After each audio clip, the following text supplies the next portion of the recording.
হয় না যে অনেক সময় এরকম দেখছেন না যে প্রাকৃতিক দুর্যোগ আল্লাহর কাছে অনেকে একসাথে চাইলে সেই দুর্যোগ থেকে আল্লাহ মাফ করে। তো তার মানে সবাই একসাথে চাওয়ার একটা ফজিলত আছে, তাই না? তো এই জন্য আমরা একসাথে চাইবো আল্লাহ যেন সবাইকে কবুল করে আর যেন সবাই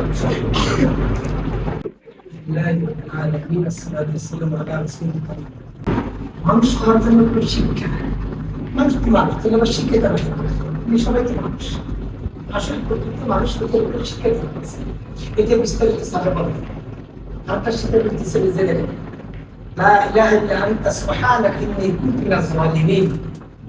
আল্লাহ তাআলা বলছেন যে তোমরা যত করো, তোমরা পাহাড় পরিমাণ গুনাহ করো, আমার কাছে যদি তুমি তওবা করো, জিকির পাহাড় পরিমাণ কেন গুনাহ মাফ দিয়ে দাও। এটা কিনা মুখে বলছেন, আল্লাহ বলছেন। এই জন্য আমরা মেনে শুনবো সারা পড়াবে, আমরা সুশিক্ষা শিক্ষিত হব। যে শিক্ষাটা আমার নিজের জন্য করতে হবে, কল্যাণ হবে মানুষের জন্য এবং দুনিয়া সঞ্চালন।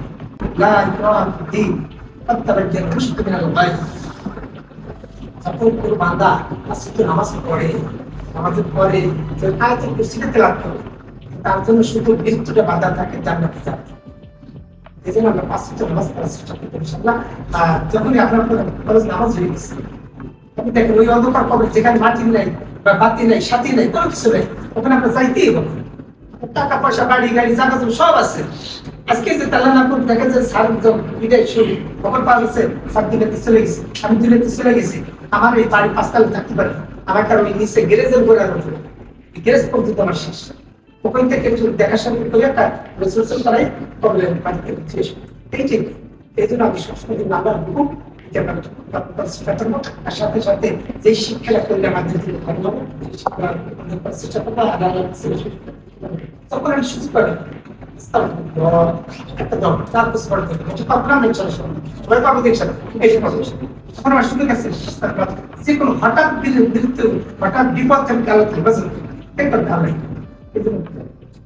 সবাই ক্লাস করতে দিবেন আর পাতে টিচার যিনি থাকবেন তিনিও ছাত্রছাত্রীদের জন্য দোয়া করবেন আল্লাহর কাছে, এবং ছাত্রছাত্রীদের তারা কি টিচারের জন্য দোয়া করবেন। শিক্ষক যেন কি সুস্থ থাকে, তিনিও যেন ভালো দাঁড়িয়ে মাথা ঠান্ডা রেখে আমাদেরকে পড়াইতে পারে, এই জন্য তাদের জন্য আমরা দোয়া করব। আল্লাহুম্মা আমিন।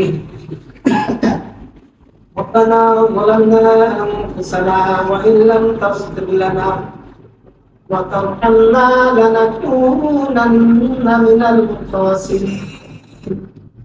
ربنا هب لنا من أزواجنا وذرياتنا قرة أعين واجعلنا للمتقين إماما. اللهم اكفني بحلالك عن حرامك وأغنني بفضلك عمن سواك.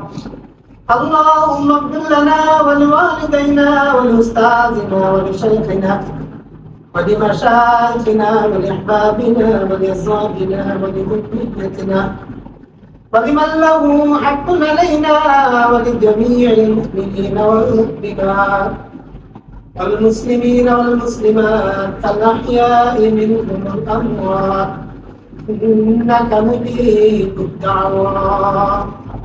لا إله إلا أنت سبحانك إني كنت من الظالمين.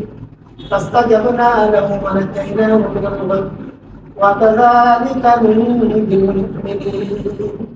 رب العالمين ريان وليان شر مولا تمہارا حکم سے مولا سبحانہ سادے مولا تمہارا کا بندہ کے لیے مولا تمہارا شہید رات میں رب العالمین خاص مولا تمہارا قلم میں شکر رات میں رب العالمین الحبیب بن شکر رب العالمین مہربانی کر مولا تجھے ساودھان کر سے کوٹی کوٹی کی مغفرت کرے شر کو حبیب محمد مصطفی محمد مصطفى صلى الله عليه مبارك شهر مدينة السيداء.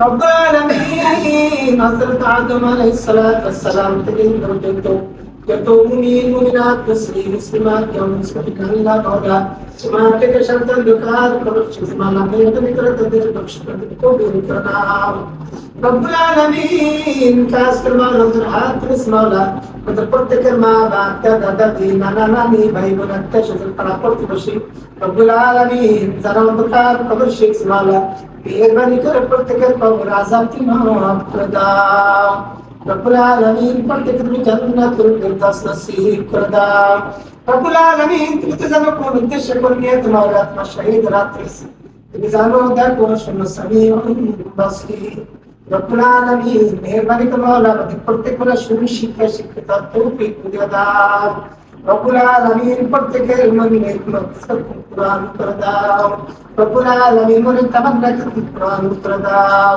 রব্বুল আলামিন আমাদের দিকে যারা অসুস্থ আছে মাওলা তাদেরকে পরিপূর্ণভাবে সুস্থ থাকতে তৌফিক দিয়ে দাও রব্বুল আলামিন খাস মাওলা আমাদের প্রত্যেকে প্রার্থী যারা বসবাস করতে মাওলা প্রত্যেক তুমি নামাজি দিনদারি পরিষ্কারী মুত্তাকিন তুমি কবুল করে নাও রব্বুল আলামিন আমাদের সবাইকে মাওলা কাপড়ের কাপড় পরা আগে মাওলা ইহরামের কাপড় পরিধান করে তৌফিক দিয়ে দাও রব্বুল আলামিন খাস মাওলা সত্যি সত্যি মাওলা তোমার শহীদ রাখছে রব্বুল আলামিন তিসে তরকনিয়ে মাওলা তোমার শহীদ রাখছে রব্বুল আলামিন প্রত্যেকের লেখাপড়া মাওলা তোমার জন্য তোমার রাসূলের জন্য মাওলা খুশি হও সেই লেখাপড়া করতে পারে পড়াই তোমার সে তৌফিক দিয়ে দাও রব্বুল আলামিন প্রত্যেকের লেখাপড়া মানুষের জন্য হতে পারে কল্যাণ হতে পারে দিনের জন্য হতে পারে রব্বুল আলামিন সে তৌফিক দিয়ে দাও রব্বুল আলামিন আমাদের দরখাস্ত হাবিব মুহাম্মদ মুস্তাফা সাল্লাল্লাহু আলাইহি ওয়াসাল্লাম রাসূলকে কবুল করে নাও সুবহান রাব্বিকা রাব্বিল ইজ্জাতি আম্মা ইয়াসিফুন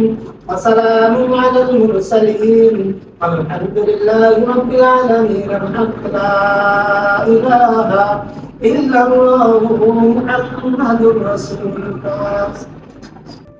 আসসালামু আলাইকুম। আমরা তো আসলে এখানে হুজুর তো বললো, স্যার বললো, আসলে আমরা সবাই ওয়েল প্রিপেয়ার্ড আছি, ইনশাআল্লাহ সবকিছু ভালো হবে। তবে একটা ব্যাপার হচ্ছে প্রিপারেশন আর ওটার ফোকাস পরীক্ষার সময়, এটা একটা ফ্যাক্টর। তো পরীক্ষা যে 3 ঘন্টা আসলে আমরা অনেক সময় দেখি যে ওই 3 ঘন্টার আমার কনসেন্ট্রেশন কতটা আমি ইফেক্টিভলি দিতে পারছি, এটার উপর আমার আসলে সাকসেসটা ডিপেন্ড করে। তো আমরা চাইবো, আমরা দোয়া করবো সবাই যেন সুন্দর ভাবে আমরা এই এক্সামের সময়টায় 3 ঘন্টা যেন মাথাটা ঠান্ডা রাখতে পারি। আর আমরা যেহেতু আগে এক্সামগুলো ফেস করে আসছি, এটা নিয়ে নতুন করে বলার কিছু নেই। যে আননোন কোশ্চেন বা একটু কমপ্লিকেটেড কোশ্চেনগুলো যেন আমরা ফার্স্ট টাইম অ্যাটেম্প্ট না করি। গ্রাজুয়ালি যখন তুমি আনসারগুলি করবা, ইজিলি যখন হবে, তখন তোমার পরবর্তী যে কোশ্চেনগুলি হবে কনফিডেন্সটা লেভেলটা বাড়বে, দেন তুমি বাকি কোশ্চেনগুলি তোমার কাছে অতটা কমপ্লিকেটেড মনে হবে না। প্রত্যেকবার একটা কোশ্চেন যখন তুমি দেখবা, আমাদের টিচাররা কোশ্চেন সেট করে, তাদের কাজও তোমাকে নার্ভাস করা, ঠিক আছে? এটা আমাদের উদ্দেশ্য থাকে। আর তোমাদের উদ্দেশ্য হবে যাতে তোমার নার্ভাস না হও।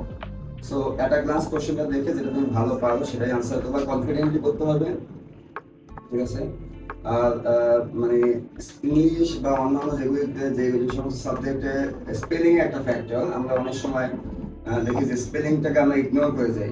যেহেতু আমি ইংলিশ সাবজেক্ট পড়লে আমি ইংলিশে কথা বলবো, এভরি 3 মিস্টেক্সের জন্য কিন্তু একটা মার্ক কাটা যায়, ঠিক আছে? এটা আমরা অনেক সময় অনেকে মনে করি না, ওভারলুক করে যাই, কিন্তু দেখা যায় যদি টিচার ওইভাবে খাতা দেখে তাহলে কিন্তু আমরা ট্রাপ পেয়ে যাবো।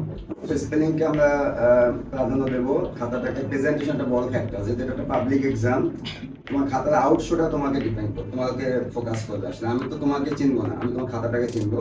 আমরা অনেক সময় আর কি হ্যান্ড রাইটিংটাকে গুরুত্ব দিই না, লিখলাম তো লিখলাম, এটা না। কিন্তু যখন আমি অ্যাজ এ এক্সামিনার যখন খাতাটা দেখবো যে এটা আউটশোটা খুব সুন্দর, তখন আমি ন্যাচারালি ভাববো যে স্ট্যান্ডার্ডটাও ভালো। যদি আমি নাও পড়ি, ওই একটা কথা আছে লাভ এট দ্য ফার্স্ট সাইট। তো এই জন্য খাতার প্রেজেন্টেশনটা সুন্দর রাখতে হবে, হ্যান্ড রাইটিংটা নিট অ্যান্ড ক্লিন, হাতের লেখাটা ভালো না হোক যেন লেখাটা পরিষ্কার হয়। অনেকে ওভার রাইট করে, কাটাকাটি করে, এটা করতে যাবো না। সবাই মাথা ঠান্ডা থাকুক, সবাই আল্লাহ পাক সবাই মনোবাসনা পূর্ণ করুক, সবাই যেন দোয়া করবেন। স্যার তো সব কিছু বলে ফেলছে, আমরা সবাই মোটামুটি একটা প্রিপারেশন নিয়ে ফেলছি, আমরা মেন্টালি মোটামুটি একটা সেট মানে মাইন্ডসেট করে ফেলছি আমরা পরীক্ষা দিব। 1-1.5 মাসের একটা জার্নি পরীক্ষা মোটামুটি, তাই না? সব কিছু আছে এখন এর মধ্যে অনেক দেখা স্যার পরীক্ষা দিচ্ছি সিরিয়াসনেস থাকে না, দেখা একটা দুটো গ্যাপ আসছে, তো কিছু তো পারি, ওকে ফাইন। এই বিষয়টা এরকম না, স্যার একটা কথা বলছে, এটা আমি একটু আমার মতো করে বলছি, সেটা হচ্ছে যে তোমাকে তো কেউ চিনে না। তুমি যত ভালো স্টুডেন্ট হও, তুমি যত ভালো মার্কস আগের পরীক্ষাগুলোতে পেয়ে আসো, ওটা কিন্তু ফ্যাক্ট না। ফ্যাক্ট হচ্ছে তুমি তোমার খাতায় কি লিখেছেন, তুমি কত নাম্বার পেয়েছো, সেটা এরকম না যে তোমার থেকে হয়তো মানে একটু কম গ্রেডের স্টুডেন্ট সে অনেক ভালো মার্কস পেয়েছে। তুমি যতই ভালো হও সেই কিন্তু ভালো, রেজাল্ট আসলে যার যত ভালো হবে সেই ভালো। আমরা ওইভাবে তো মূল্যায়ন করে না আমাদের। তো এই যে 1-1.5 মাসের একটা জার্নি, এই জার্নিটা যেন খুব সিরিয়াস হয়। যা পড়েছি সেগুলো আবার পড়ে পড়ে আমরা যে পরীক্ষা দিতে যাবো আমাদের মধ্যে মানে আমার স্যার একটা কথা বলতো, একটা যে ধার এবং ধার দুটোই থাকতে হবে। আমার ওয়েটও থাকতে হবে, শার্পনেসও থাকতে হবে। পড়বো এবং সেটার কি হবে, আমরা একটা কি দেখাবো যে না এটা আমার একটা মিররের ম্যাচ, আমার মিররের ম্যাচ না, এইভাবে চিন্তা করতে হবে। যে যা গেলাম পরীক্ষা দিয়ে আসলাম, বিষয়টা এইভাবে না। খুব সিরিয়াস হয়ে যাবো যে আমি এটা আমার পরিশ্রমের ফল, আমাকে তো ফ্রি দেয় না এটা, আমি 1-2 বছর পরিশ্রম করে এটা পাইছি। তুমি যখন একটা ভালো রেজাল্ট করবে পরিশ্রম করে, তখন তোমার এই জিনিসটার একটা কি থাকবে, ইফেক্ট থাকবে তোমার লাইফে। আর গেলে দুলে এ প্লাস তো পেয়ে সবাই পাই প্লাস, সায়েন্সের তো সবাই প্লাস, মানে এসএসসি তে সবারই প্লাস ছিল। কিন্তু বিষয়টা এই প্লাসটার কিন্তু মানে আলটিমেট গোল না, আলটিমেট গোল হচ্ছিল যে এটা আমার অর্জন, আমার কষ্টের অর্জন। ওই জায়গাটা যেন কারো কোনো গ্যাপ না থাকে, বলতে পারবো এই প্লাস পাইছি এটা বলাও যেমন ইম্পর্টেন্ট, এটা আমি অর্জন করছি এটা বলতে পারা আরো বেশি ইম্পর্টেন্ট। বুঝাইতে পারছি বিষয়টা? তো এই জায়গাগুলোতে খামতি দিও না, কারণ তোমাদের পরে আরো অনেক বড় একটা জার্নি আছে, ইউনিভার্সিটি জার্নি আছে, ঠিক আছে? তোমরা ডাক্তার, ইঞ্জিনিয়ার হবা। তো এই 1-1.5 মাস যদি তুমি সিরিয়াস থাকো, এই সিরিয়াসনেসের একটা ইফেক্ট তুমি গিয়ে ইউনিভার্সিটি অ্যাডমিশনের সময় পাবা। তো এখন থেকে সিরিয়াসনেসটা এখন থেকে, আগে সিরিয়াস ছিল সেটা তো আলহামদুলিল্লাহ সবাই সিরিয়াস ছিল, খুব ভালো প্রিপারেশন নিছো, বাট এখন থেকে যে এটা গুরুত্বটা দিবা সেটা একদম যেন এই ইফেক্টটা যেন একদম ভার্সিটির একদম ভর্তি হওয়া পর্যন্ত যেন থাকে, যে না আমি পড়াশোনা করতে হবে, করতেছি, এখন এই 10-12 ঘন্টা যাই করবো, এটার একটা কি থাকবে, রেগুলারিটি থাকবে, ঠিক না? আমরা যদি রেগুলার না থাকি, আমার যদি এখন হ্যাবিট না থাকে যে আমি লং টার্ম টেবিলে বসতেছি না, ঠিক আছে, অ্যাডমিশনের সময় পুরো একদম পড়া উল্টায় ফেলবো, এটা হবে না। এখন থেকে অল্প অল্প করে ওই ব্যাপারগুলোর সাথে করতে হবে, যেন আমার মিনিমাম এতক্ষণ করতে হবে, ঠিক আছে, তারপরে আর আস্তে আস্তে করে করবে, ঠিক আছে? সবাই পরীক্ষাটার গুরুত্ব দিয়ে পরীক্ষা দিবা, এন্ড ওটা যে যাই রেজাল্ট করবে যতটুকু করবে এটা যেন তোমার অর্জন থাকে, তোমার পরিশ্রমের ফসল থাকে, আরেকজনের না যেন, ঠিক আছে? ওকে, থ্যাংক ইউ সবাইকে। আমাকে কারা স্মরণ করে আমি জানি না, তবে আমি আজকে অনেককেই মনে করতেছি। একটু হাসির কথা দিয়ে বলি, বেশি সিরিয়াস হবে না। বিষয়টা হলো সিরিয়াস তোমাকে থাকতে হবে, এটা সত্যি কথা। পরীক্ষা না, তোমারই তো পরীক্ষা, তো তুমি সিরিয়াস না থাকলে থাকবে কি? সিরিয়াস তোমাকে থাকতে হবে, কিন্তু এমন সিরিয়াস না যেন যে ঘুম থেকে উঠে ব্রাশ করতে গিয়ে পেস্টের পরিবর্তে ফেয়ার এন্ড লাভলি দিয়ে ব্রাশ করে, তাই না? এরকম না, সিরিয়াস থাকতে হবে, কিন্তু সেটা মানে পরীক্ষাটাকে একটু জলি মাইন্ডেও নিতে হবে, এত বেশি সিরিয়াস নেওয়া যাবে না, তাহলে পরীক্ষা খারাপ হওয়ার পসিবিলিটি সব থেকে বেশি। আসলে পড়ালেখাটাকে নিজের সাথে অভ্যস্ত করে নিতে হবে। তুমি যে আসলে জানো এইটা তোমার প্রমাণ করার জায়গা হলো অ্যাডমিশন। তুমি এই যে লিখে পরীক্ষায় মার্ক তুলে আসছো, এইটা আসলে অ্যাডমিশনের কোনো ভ্যালিউ। এ প্লাস এ অনেকে আছে না, চান্স পাচ্ছে না, প্রাইভেট ইউনিভার্সিটিতে পড়তেছে, হাজার হাজার উদাহরণ আছে আমার কাছে। আমারই অনেক স্টুডেন্ট এই এসএসসি তে প্লাস, ইন্টারভিউ প্লাস, তারপরেও প্রাইভেট ইউনিভার্সিটিতে পড়তেছে, কোনো ইউনিভার্সিটিতে চান্স হয়। মানে আমার সব স্টুডেন্ট না, আবার যারা সিরিয়াসলি পড়ছে তারা আসলে ভালো জায়গায় আছে। যেমন বুটেক্সেও আছে, আমার ঢাকা ইউনিভার্সিটিতেও আছে, কুয়েটে আছে। আমাকে অভ্যস্ত হতে হবে। কারণ অভ্যস্ত না হলে কিরকম, যেমন ধরো তুমি প্রায় সময় এটা করো যে পড়তে বসছো, 2 ঘন্টা পড়ার পরে তোমার হঠাৎ করে ফোন দেখতে মন চাইছে। তো তোমরা তো জানো যে আমাদের মাথায় একটা বায়োলজিক্যাল ক্লক আছে। তুমি যে অভ্যাসটা তৈরি করতেছো, ওই ক্লক কিন্তু ওই সময়টা নির্দিষ্ট করে নিচ্ছে। যে তুমি 10টার সময় খেতে বসো, প্রতিদিনই প্রায় ম্যাক্সিমাম টাইমে তুমি 10টার সময় খাও সকালে, ওই 10টার সময় তোমার ব্রেন ওই ক্লক অ্যালার্ম বাজাইতে শুরু করবে যে এখন খাইতে হবে খাইতে হবে। যদিও ভাইয়া বেশি খায়, মানে ওর সবসময় ওই বায়োলজিক্যাল ক্লকটা সবসময় কাজ করে, খাইতে হবে। তুমি যখন একটা জিনিস আল্লাহর কাছে চাইবা, আসলে যদি তুমি সেরকম প্রাপ্তির মানুষ হও, তখন তোমার সাথে সাথে তোমার আশপাশের প্রকৃতিও তোমার জন্য চাইতে থাকে। দিবে না কেন আল্লাহ? আমি একটা কথা বলি যে ধরো তুমি ফার্স্ট ইয়ারে ভর্তি হওয়ার পরেই তুমি চিন্তা করছো আমি মেডিকেলে পড়বো, তো প্রথম দিন থেকে তোমার টার্গেট মেডিকেল, আর কিছু চিন্তাই নাই তোমার মেডিকেল হবে না কার হবে? তুমি 2 বছর ধরে তীরটা খালি ইয়া করে রাখছো, স্থির করে রাখছো যে আমি এই জায়গাটাই মারবো, পয়েন্টটা তোমার স্থির। তো 2 বছর পরে তুমি তীরটা মারবে, তীরটা লাগবে না? অবশ্যই লাগবে। এই জন্য নিজেকে আসলে এভাবে তৈরি করতে হবে। এই নামাজের প্র্যাকটিসটা করতে হবে এবং চেষ্টা করতে হবে যে তোমার দ্বারা যেন কোনো মানুষ ক্ষতি করছে না। কারণ তুমি যদি কাউকে ক্ষতি করো, সেই মানুষটা যদি তোমাকে মাফ না করে, আল্লাহ নিজেও তোমাকে মাফ করবে। কারণ ওইটা আল্লাহর হক না, ওইটা ওই বান্দার হক। সে যদি মাফ না করে তুমি কোনোদিনই মাফ করবে, এবং সে চাইলে তোমার জান্নাতে যাওয়া আটকে দিতে পারে। তোমাকে সব দিক থেকে তুমি ফ্রেশ, তুমি জান্নাতে ঢুকবা, এমন সময় পিছন থেকে বললো আমার হক নষ্ট করছে, সে আমাকে কষ্ট দিচ্ছে, আমি তাকে মাফ করিনি, আল্লাহ কিচ্ছু করবে না। এটা বান্দার হক।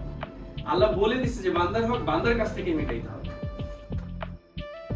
তার মানে তুমি তোমার দ্বারা যেন মানুষ কোনোভাবেই ক্ষতিগ্রস্ত না হয় এবং কষ্ট না পায়, যাতে করে ওই দিনটাতে গিয়ে তুমি আটকাই যাও। সব জায়গাতেই দেখবা যে তুমি যখন এইভাবে নিজের জীবনটা তৈরি করবা, সব কঠিন কঠিন জাল থেকে তুমি ছুটে যাচ্ছ। এই জন্য আল্লাহ আমাদেরকে কবুল করুক যেন আমরা সেইভাবে আমাদের জীবনকে তৈরি করতে পারি। এবং এখানে অনেক সম্ভাবনা আছে, তো এখানে একদম খারাপ অবস্থা এরকম কোনো স্টুডেন্ট এখানে নাই, সবাই মোটামুটি ভালো অবস্থানে আছে। এবং সবাই যদি মন থেকে চায় যে আমি আসলে এই জায়গাটা যেতে চাই, আসলে মনের শক্তি সব থেকে বড় শক্তি। ক্যান্সার হলেও মানুষ হেঁটে চলে, মনের শক্তি। তো মনের শক্তি সব থেকে বড় শক্তি, যদি এইটা স্ট্রং থাকে ইনশাআল্লাহ তুমি আরো ভালো করতে পারবে। কন্টেন্ট ক্রিয়েট করতেছে, হিউজ টাকা ইনকাম করতেছে, ওইটাতে প্রভাবিত হওয়ার কোনো সুযোগ নেই। কারণ টাকা ইনকাম করা পড়াশোনার মূল লক্ষ্য না। এখন পড়াশোনা থেকে আমরা অনেক আস্তে আস্তে ডিটাচ হয়ে যাচ্ছি। এটা অনেকগুলো কারণ, তাই না? অনেকগুলো কারণ যেগুলো আমি না বললেও তোমরা জানো। এটা আগের স্টুডেন্টের আগের যারা সিনিয়র আছে তাদের সাথে হয়তো তোমাদের কথা হচ্ছে, তোমাদের জুনিয়র আছে তাদের পড়াশোনা হয়তো তোমরা দেখতেছো, নিজেও পড়াশোনা করতেছো। তার মানে 3টা জেনারেশন সম্পর্কে তোমার ধারণা আছে। তাহলে তোমরা জানো যে পড়াশোনা আস্তে আস্তে কোন দিকে যাচ্ছে। তা আমরা আসলে পড়াশোনা থেকে দূরে সরে যাচ্ছি। তারপরে যতটুকু আছে সেইটুকুই চেষ্টা করতে হবে। যে আমাদের একাডেমিক বইয়ের বাইরেও আমাদের জ্ঞান অর্জনের অনেক বই আছে, সেগুলো চেষ্টা করবো পড়ার জন্য। বই পড়ার একটা ভালো হ্যাবিট, খুবই গুরুত্বপূর্ণ একটা প্র্যাকটিস আমাদের জীবনে, সেটা হচ্ছে কোরআন শরীফ পড়া। এবং তুমি যদি পড়ো, চেষ্টা করবে যে অন্তত একটা ওয়ার্ডের মানে হলেও পড়া। আসসালামু আলাইকুম। ওয়ালাইকুম আসসালাম। আমার হলো ছোটবেলা থেকে স্বপ্ন ছিল যে ডাক্তার হব। আসলে আমার পরিবার থেকে এটা নিয়ে বেশি করতো যে আমার দাদু হলো পরিবারে একটা ডাক্তার থাকবে। আমার তেমন মানে এইভাবে আমি বড় হয়েছি যে ডাক্তার হইতে হবে, কিন্তু কেন হইতে হবে এটা আমি জানতাম না, পরিবার থেকে বলছে তাই হইতো। যত আস্তে আস্তে বড় হয়েছি তত হলো বুঝতে পারছি ডাক্তার হওয়ার মর্মটা। কিন্তু হলো এটার জন্য যে পড়ালেখাটা যে করতে হবে, ইন্টারনেটটা যে কিভাবে শুরু করবো। আমরা ছিলাম হলো 2022-এ হলো করোনার ব্যাচ, তখন তো খুবই বড় একটা গ্যাপ গেছে পড়ালেখা। এই কারণে হলো খুবই মানে এসএসসি পরীক্ষা বন্যার কারণে পিছাইছে, তারপরে করোনার কারণে আমরা 2 বছর বাসায় বসেছিলাম। পড়ালেখা থেকে অনেক বড় একটা গ্যাপ তৈরি হয়েছে, পুরো বিচ্ছিন্ন একটা পরিবেশ তৈরি হয়ে গেছে। ইন্টারে তার মধ্যে হঠাৎ করে উঠে যাওয়া, পড়ালেখার সাথে আবার যুক্ত হইতে হবে, খুবই এই কারণে হইলো প্রথম দিকে খুবই কষ্ট করতে হয়েছে। কিন্তু আমি তো অনেকে হইলো এসএসসি পরীক্ষা দিয়ে সাথে সাথে কোচিং শুরু করবে, আমি প্রথম দিকে সেটাও করি নাই যে এখন হঠাৎ করে কি শুরু করবো। পরে আস্তে আস্তে হলো কেমিস্ট্রি একাডেমিতে আসলাম কেমিস্ট্রি পড়তে।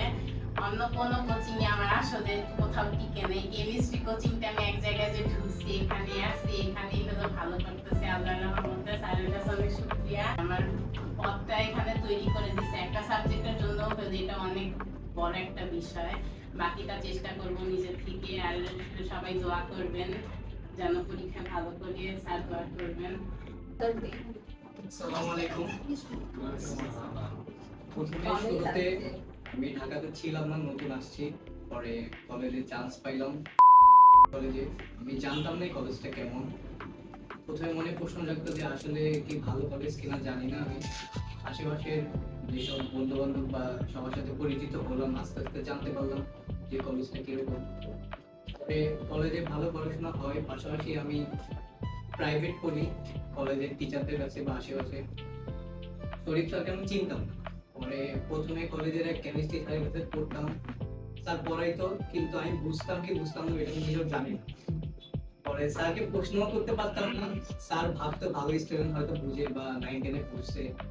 স্যার বলতো কিছু কিছু টপিক যেগুলো তোমরা আগে পড়ে আসছো ওগুলো আবার কেন বুঝাবো। তো তখন এই সমস্যা ফেস করে আমার বন্ধুরাও এই সমস্যাটা ফেস করছে। পরে ওরাও বলতেছে যে তাইলে আমাদের এই প্রাইভেটটা চেঞ্জ করা উচিত। যেহেতু আমাদের লক্ষ্য আছে সবারই জীবনে, তো আমাদের উচিত ভালো টিচারদের কাছে তাদের শরণাপন্ন হওয়া। এটা খুঁজতে প্রথমে ব্যর্থ হয়েছি। পরে আমাদের কলেজের এক টিচার, ওনার থেকে সুবিচারের সন্ধান পেয়েছি। পরে এখানে আসলাম। পরে স্যার প্রথম হয়তো একটা আমাদের সাথে আনইজি ছিল, যেহেতু চিনি না, অপরিচিত। পরে আস্তে আস্তে পরিচিত হইলাম, ভালো লাগলো। পরে স্যার পড়াইলো, বুঝাইলো। স্যারের ক্ষেত্রে একটা জিনিস সবচেয়ে ভালো লাগলো আমার, যে স্যার কখনো বলেনি যে এটা তোমরা অন্য ক্লাসে পড়ে আসছো, এটা কেন বুঝাবো। স্যার এই কথাটা কখনো বলেনি। তো আমার যেসব সমস্যা ছিল স্যারকে বলছি, স্যার ওইভাবে কখনো বলেনি, স্যার বুঝাইছে তার মতো করে। আমাকে ভালো লাগছে এই জিনিসটাই সবচেয়ে বেশি স্যারের মধ্যে। আমার এক বড় ভাই ছিল, শরীফুল নাম, শরীফুল। তো সে বলতো যে তুমি যদি চিন্তা করো তুমি সাইকেল কিনবা, শেষ পর্যন্ত তুমি সাইকেলের একটা চাকা কিনতে পারবা না, বেল কিনতে পারবে। আর কিন্তু যদি তুমি চিন্তা করো আমি একটা বাইক কিনবো, তাহলে বাইক না হলেও সাইকেল কিনতে পারবো। তাহলে স্বপ্নই যদি ছোট করে দেখি তাহলে অর্জনটা আরো ছোট হয়ে যায়। এই জন্য স্বপ্ন কখনো ছোট দেখা যাবে না, স্বপ্ন বড়ই দেখতে হবে। তাহলে অর্জনটা এমন আসবে, অন্তত স্যাটিসফ্যাকশন থাকবে কিছুটা হলেও, হতাশ হবে না এরকম। কিন্তু স্বপ্ন ছোট করে দেখলে হতাশ হওয়ার সম্ভাবনা অনেক বেশি। আমি যে স্যারের কাছে পড়তাম, বন্ধন করতেছিলাম আমার কেমিস্ট্রি স্যার, আমি পেমেন্ট করতে পারতাম না রেগুলার। এই জন্য আমার প্রতি একটু তাদের বিরূপ আচরণ ছিল এবং সবার মধ্যেই আমাকে অপমান করত, সবার মাঝখানে দাঁড় করে অপমান করত। এই জন্য আমি যে পড়াই, আমাকে প্রবলেমের কথা বললেই আমি সেই কথাটাকে ইগনোর করছি, এরকম আমার লাইফের রেকর্ডে নাই, আমি করিনি কখনো। আমি ওখান থেকে শিখে আসছি, আমি দেখে আসছি। আমি জীবনে যে বাস্তবতাগুলো দেখছি, আমার মনে হয় না যে এখনকার স্টুডেন্টরা হয়তো অত বাস্তবতা দেখে।